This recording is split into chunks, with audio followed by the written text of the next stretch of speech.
Alright. Hey guys, Mason here, Cardinal Gaming. Thanks so much for clicking on the video. Appreciate you guys checking this video out. And again, now that I know you have fingers because you clicked on the video, go ahead and like and subscribe if you haven't already. I'm going to do a video today about something that is going around. You probably have seen it. If not, you're going to learn. A video that Frosted Caribou made about how we got to where we're at with Pokemon TCG.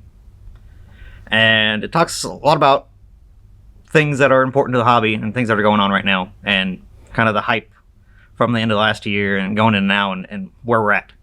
So if you haven't seen it, I do encourage you to go watch it. It's very important for everybody in the hobby to kind of get the perspective that she offered. If you don't know who she actually is a player of the TCG. And she does a lot of videos on things like deck profiles. She does live, like card game tournaments, and she live streams those. And she opens a lot of products. She is sponsored by Pokemon. She's sponsored by a lot of other people as well. So she's, she's doing good. She's doing great. As a content creator, she's doing exactly what she needs to do, and she's very good at it. I'm a fan. So this is not like an attack video or anything. It's actually, I'm actually supporting her and agreeing with her in a lot of ways. So, but people have asked me about it, and I do want to talk about it because it is almost directly relevant to me and what I do as a channel, and then it feels like it's just important to go over and for you guys to get my stance on it. So I just want to kind of do a response, but like not in like responding to her, but like getting my thoughts on what she said. So yeah, a channel like hers is very important to the Pokemon community because the players have always been like a disenfranchised, kind of like not very well covered. There's plenty of deck profile and those kind of channels, but that kind of stuff is not really talked about in the mainstream Pokemon, especially with the people that come through my store. The people that play the TCG is basically like 5-1 to the people that collect. I'm sorry, other way. It's 5-1 to collectors as opposed to people that actually play the game. So I see far more collectors than I do see players. So they are kind of like an underrepresented, but still very cared about by Pokemon.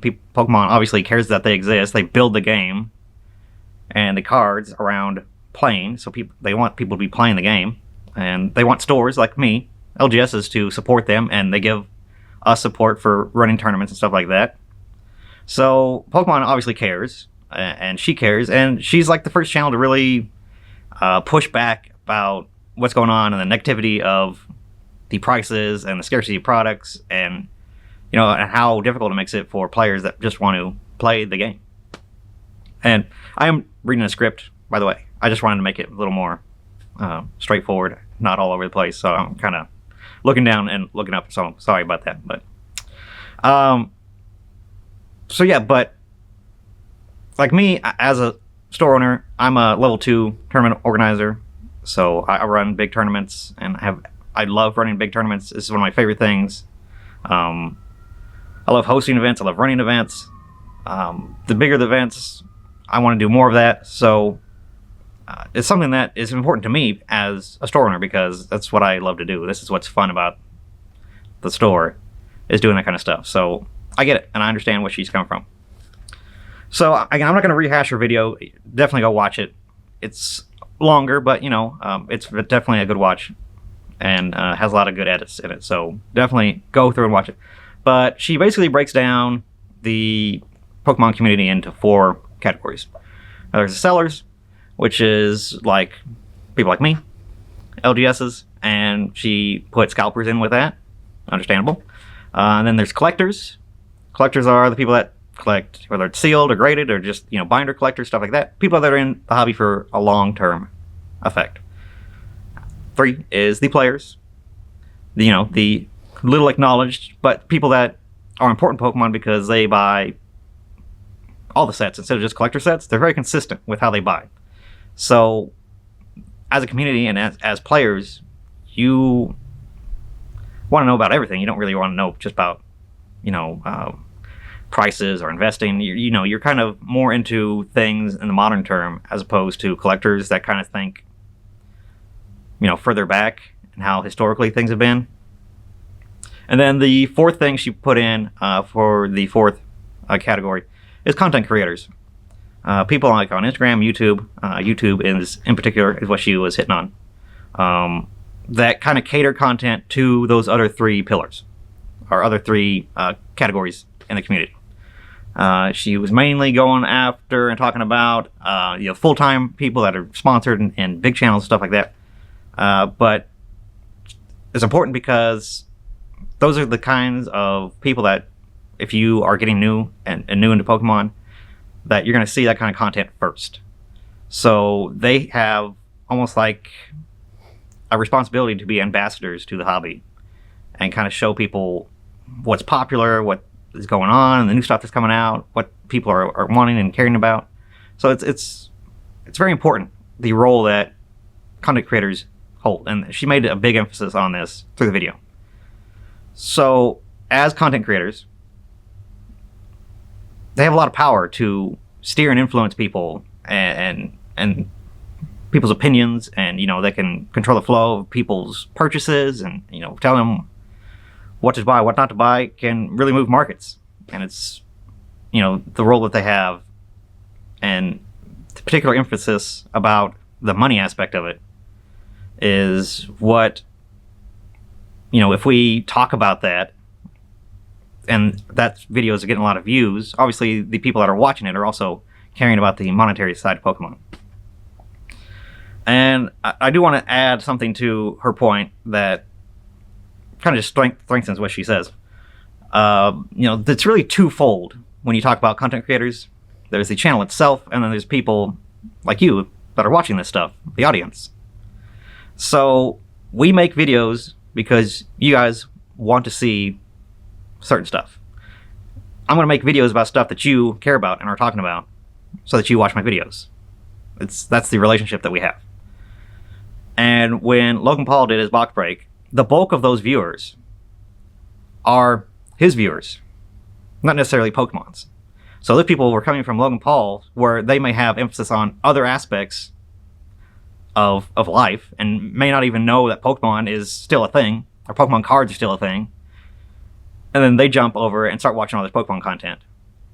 And then the content creators cater their content to those people. So like, it wasn't even really that Logan Paul was getting into it and all the money that he put into it. It's those people that followed him to Pokemon and then were worried about the money and all the money that could come with that. So that's really where the issue came about and kind of was building at the end of last year. So there's that. And then YouTube is built.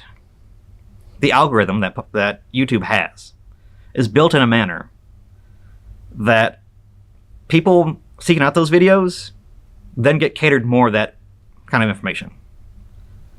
That's how the algorithm works. If you're interested in something, they're going to show you more stuff that is interested in that.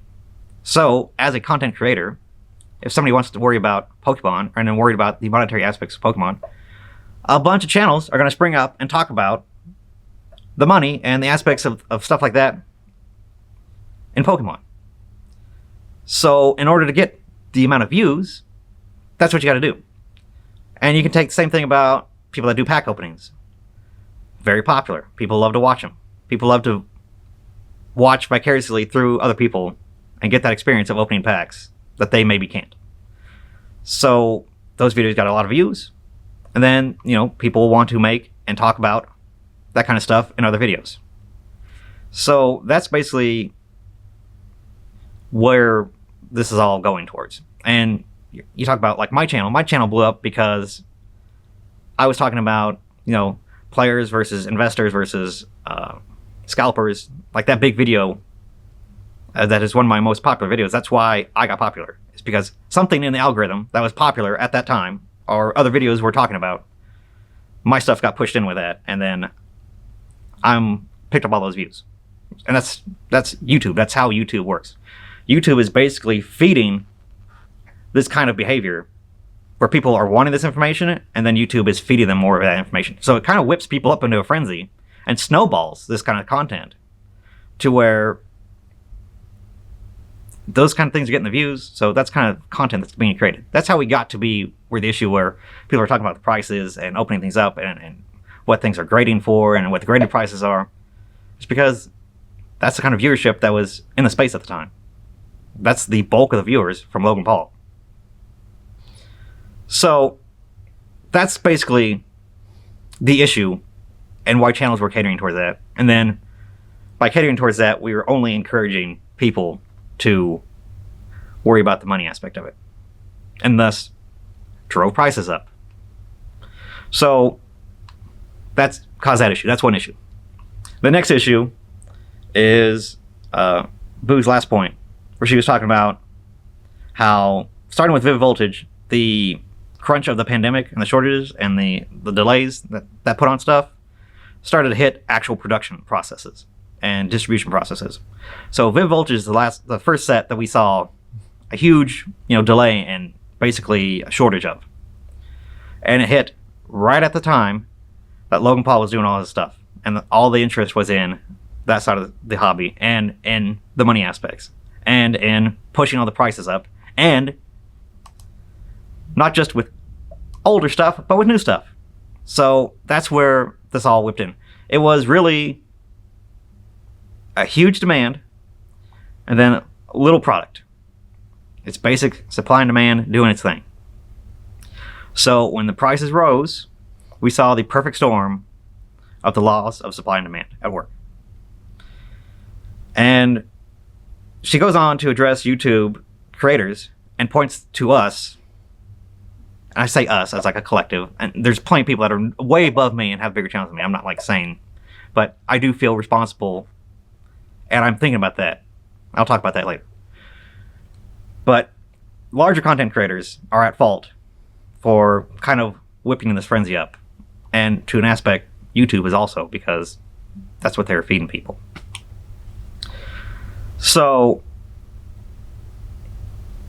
I really think, like, if Logan Paul did his box break like 6 months earlier or 6 months after the point that he did, there wouldn't have been such a big issue, and there wouldn't have been such a huge supplied crunch, because it just took all those the perfect imperfectness of all that hitting all at once to create the issue that we saw. So that's really the second issue. When you had low supply and high demand and content creators talking about prices, that made this big deal and made it the issue that it was. And Pokemon was trending up during that time, even up to that point. I did a video talking about, and I showed the charting of prices for cards and how they were steadily going up, even in the middle of the summer. But we were already seeing that trend upward, and then Logan Paul just poured gasoline onto a flame that was already rising. So, and it brought those people that were worried about the money aspect of it into the hobby, when clearly there was money to be made by prices being so low and buyers wanting to buy. So where does that put me as a content creator and somebody that has a store and is selling things?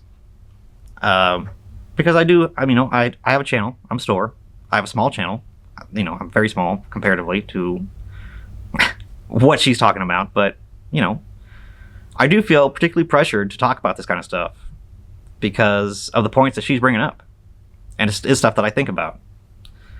It is a very thin tightrope that I walk to maintain the integrity of the information I'm trying to give versus just like blatantly advertising my store and pushing products. And I have made some mistakes, definitely. And even through my Shining Fates pre-order videos, and they were not intentionally manipulative, viewers can and should call people out when they see that there's some manipulation or, issues that could be being caused here. I take this YouTube channel very much as a gift, and I appreciate all you guys taking the time to watch my videos, and if you buy something from me in my store, that's awesome. That's great. That makes it worth putting the effort forth on his channel. I just hope that the information and the knowledge that I am giving to people is helping them to make those sorts of better decisions, no matter what category they fall into on the hobby for Pokemon. I want to make content that is for people that want to invest, that are collecting, that are players. All that stuff is very important when talking about new products and release dates and waves and all that kind of information that I make videos about. So Boo's video really highlights a growing concern that we all should have with the relationship that content creators have with their audience, and that the amount of influence that channels that maybe even are in to inform and help and entertain you, that we do shape and influence decisions and purchases and the collective opinion of the hobby. And it's always important to be mindful of who you're watching and what motivation they have. And she said in her video, kind of phrased it in a way, if these content creators were not getting paid or had an interest in a collection that they have that's personal, or selling something to you, would they still be making the kind of videos that they are? And that's something that you, the audience, needs to think about when you go and click and go to support a channel. You should be critically thinking about who and why they're putting this information out to you, and you should sniff out all the bias and the driving factors that the channel might have for making that kind of content. And you should also be checking the creators and calling them out when you see something like that. When people called me out for my Shiny Fate stuff, I completely understood. And I saw it in hindsight how that looked. And I accepted that. And now I am very much aware of the kind of stuff that I'm putting out, the information that I'm putting out, and the timing that I'm putting things out, so that when I make a video about something, it's not to just sell you stuff. It's to give you the information that is important and that I actually want to share with people. Because everything else is extra on top of that. A lot of people do just want to buy from me and support me, and I appreciate that, and that's awesome.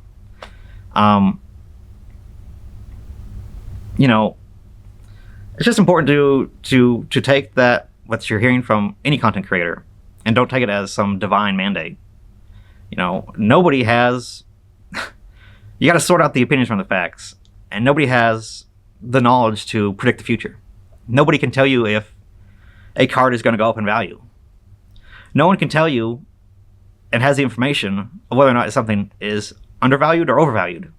That's something that we all decide. We all decide pricing on stuff. We all decide value and what is important to us. And as far as pricing goes, that's something that we decide together as well.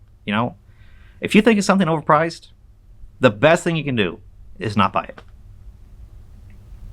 If you think something has value, and it has value for the price that you see, then go ahead and buy it. The market will adjust to the median of those two options. And just, realize that if somebody else is going to buy something, that doesn't mean that you missed out. That just means that they see value in that at that price. And, I think it's very important that for a channel like mine, and I'm assuming the vast majority of the viewers of the channels that are of my style and are talking about this kind of stuff are all adults. My largest viewer base is 25 to 35. So we are all capable of being analytical and making decisions to spend their money how they want. We all can do that. But it is important for the channels to be mindful of the sway that we have. And it is something that I am constantly thinking about. And things that when I make a video, even after the fact, if I put all the effort into making a video, I will watch it back through and go, does this feel right? Does this morally feel correct, the stuff that I'm putting out there? And it doesn't have that slime factor to it that, some videos blatantly have, to be real honest. So I think at the end of the day, it's important to look at what happened and at the end of last year and really analyze what happened there, because I think it's an economic phenomenon that, they're going to put in economics books and talk about for a long time. The sort of shift in value that took place is unprecedented in any hobby, in any collectible market. And it was just not Pokemon. It was just, you know, everything as a whole. Sports, you know, everything was up in price. But Pokemon in particular, just with everything that hit at that time, is just kind of like a cosmic effect of just everything meeting at the right time. So I do want to thank Frosted Caribou for putting the video out. It's, like I said, it's awesome. Very good points to it. Stuff that needed to be said and that isn't talked about a lot. So I think it's a good thing. If you haven't gone back and watched it, you should have watched it already. But yeah, definitely want to thank her for putting that out. And again, she's putting good content out there. She's a champion for the game, and there's nothing better that helps me as a store for people that are championing the hobby and being good stewards of the game and for collecting or investing as a whole. So all that's good stuff. And I don't think this is over. I think we're going to be talking about this stuff for a long time. And you'll be seeing videos about this kind of stuff and just that phenomenon at the end of last year, just more in general, because I think it's something that really needs to be analyzed very thoroughly. But that's all I got, guys. Again, if you made it this long, I appreciate you. But thanks so much for watching and putting up with all that and sitting through it. I do appreciate you. And I'll see you guys next time. Something a little more casual, I guess, huh? All right. Thanks, guys.